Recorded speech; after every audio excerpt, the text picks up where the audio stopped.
الزمالك دلوقتي في اسبوع واحد بس ممكن ياخد الدوري والكونفدرالية ويلعب دوري ابطال افريقيا، وممكن يبقى تالت الدوري ويخسر كل حاجة. اسمع يا عم الحدوته، جمهور الزمالك كالعاده ولاعبي الزمالك في ارض الملعب بجهازهم الفني، الحدوته دايما زي ما اتعودنا عليها، مقريه متشافه في الدراما، دايما نهايتها هي اللي تفرق، دايما النهايه هي اللي تحدد اذا كان الفيلم حلو ولا مش حلو، اذا كان ممكن تتفرج عليه تاني وتحكيه للناس ولا لا.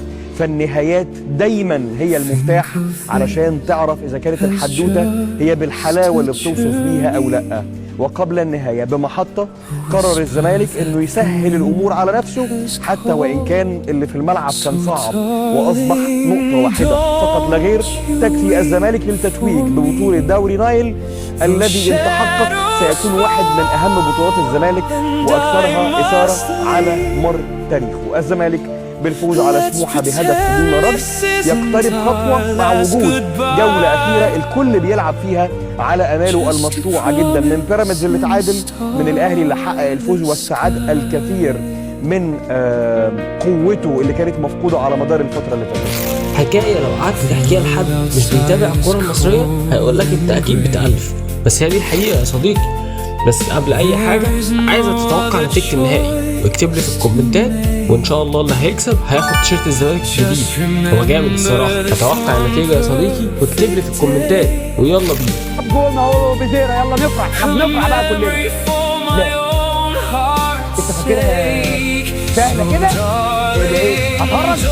انا فاكرها هتعدي كده وخلاص وجول وتروح ونتقابل بقى في القاهره ونكسب لا، انا لازم اعمل لك سيناريو مخصوص، ده سيناريو زملكاوي عشان خاطر انت النهارده لازم تعيش ليله مش هي الليله اللي انت فيها. اولا كده يا صديقي، احنا قدامنا اسبوع على الموسم الاعجازي، احنا محتاجين كل الدعم في خلال الاسبوع ده، وانا اولكم ان شاء الله هكون اول واحد موجود في الاستاد، لان ده وقت الدعم فعلا اللي محتاج الفريق.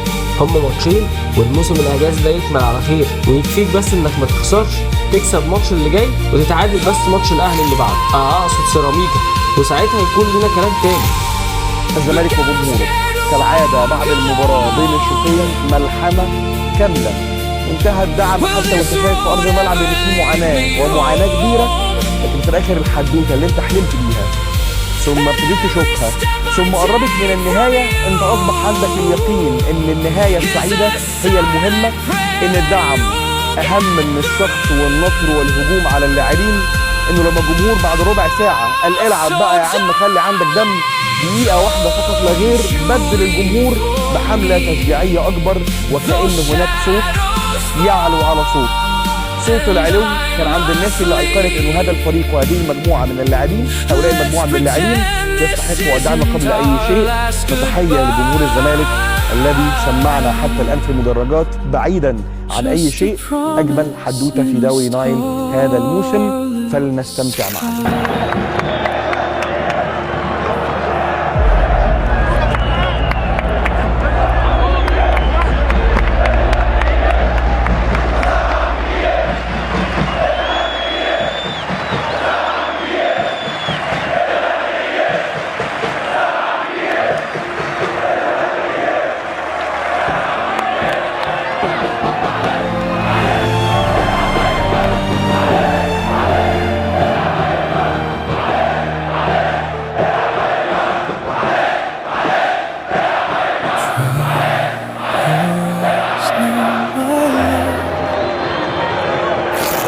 بس انا عايزك تاخد بالك من حاجه يا صديقي. اولا كده احنا هنلاعب الاهلي، اقصد سيراميكا، والاهلي هيلاعب الاهلي برضه المصري، عماد النحاس بس هو اللي ماسك وكفر فبنتلخبط يعني. بيراميدز هيلاعب سموحه فعادي.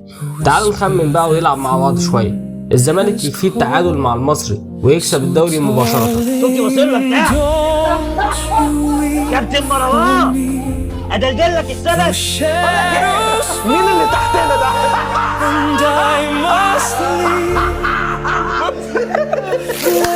بيراميدز محتاج يكسب سموحه والزمالك يخسر، الاهلي محتاج الاثنين يخسروا عشان يكسب الدوري. في حاجه ببص فوق بدور على النجوم اللي انت كنت تدوشنا بيها لبدايه الموسم. فين النجوم؟ انزلي يا نجوم فرقه المليار. حاجه في منتهى العجب. بس هنا في اكتر من نقطه. اولا كده الاهلي لو بيراميدز خسر هيلعب دوري ابطال افريقيا، ده بالنسبه للاهلي هيبقى انجاز. مش انجاز ان الاهلي هيلعب ابطال افريقيا، لا، انجاز ان الموسم ده فعلا الاهلي يستحق يلعب درجه تانية. وده ليه؟ هقول لك ارجع اتفرج على الحلقات اللي فاتت وانت تفهم. لكن الزمالك حاجه تانية خالص، لان الزمالك السنه دي اللي كان في اول الموسم بيعاني، محدش كان متخيل انه هيعمل اي حاجه، وده ببساطه لان ده مش سكواد ياخد اي حاجه. كلنا اتفرجنا على ماتش سموحه، احنا خلينا جزيره يلعب 10 دقايق او ربع ساعه وهو مصاب عشان نعرف نكسب بس انا عايز ارد على بعض الناس اللي بتتكلم على ان جزيره بتاع شو، مع احترامي الشديد لكابتن حسن شحاته. يعني مش معنى ان جزيره ما بانش في ماتش الاهلي يخليه انه ما بيعرفش يلعب او انه مش مؤثر. انا معاك انه لازم يظهر في الماتشات الكبيره وكل حاجه، بس هو الزمالك كله ما جاش في ماتش الاهلي اصلا، مش جزيره لوحده يعني. واظن انك شفت الفريق في ماتش سموحه وفي ماتش الاتحاد العاصمه كمان، كل ده الراجل بيلعب وهو مصاب، فتخيل انت بقى. اتمنى بس انك تبقى عارف ان اختلاف وجهات النظر ما يخلينيش اقول كابتن حسن شحاته بيقول اي كلام. ده الزملكاوي اللي مفرحنا وعامل لنا تاريخ مع المنتخب بيخلينا نفتكر بيه لحد دلوقتي. الراجل ليه وجهه نظر وانا ليا وجهه نظر، فعادي يعني تمام.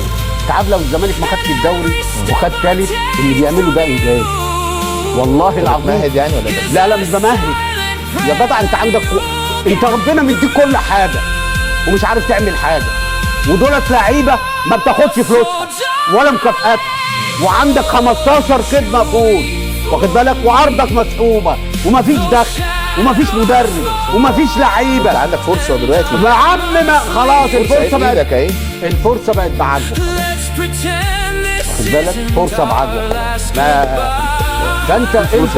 فانت اللي بيعمله الزمالك في ظل الظروف دي، اقسم بالله انا لو منك ما اتكلمش. انا لا لان انت عندك لبن العصفور. انا ما بتكلمش على الاهلي، عندك لبن العصفور، انت مش مبسوط. طب لو انت خدت تالت، لو انت خدت الاهلي قصدك لو خدت تالت ما تواجهش ان انا اهلي يعني. امال انت ايه؟ انا وعلشان الخص لك كل ده في اطار تفهم بيه المشهد، الدوري دلوقتي اشبه بفيلم رعب كوميدي. الزمالك بيسعى لتحقيق المعجزه الموسم ده بالرغم من كل المشاكل، ووقف القيد اللي وصل ل 16 قضيه، واللعيبه اصلا واخده 50% تقريبا من مستحقاتها. بالرغم من كل ده انت بتنافس فريق زي الاهلي اللي دافع ما لا يقل عن نص مليار تقريبا على لعيبه زي تريزيجيه، بن شرقي، زيزو، بن رمضان، مروان عثمان، وعد انت بقى حضرتك. المهم انا عايز اعرف رايك يا صديقي، هل الزمالك هيعدي الاسبوع اللي جاي ويكسب الدوري والكونفدراليه، ولا هيضيع الحلم؟ وتفتكر جمهور الاهلي هيتعلم من جمهور الزمالك ولا مفيش فايده؟ اكتب لي في التعليقات، وما تنساش تتوقع نتيجه الماتش الجاي ان شاء الله علشان التيشيرت. سلام.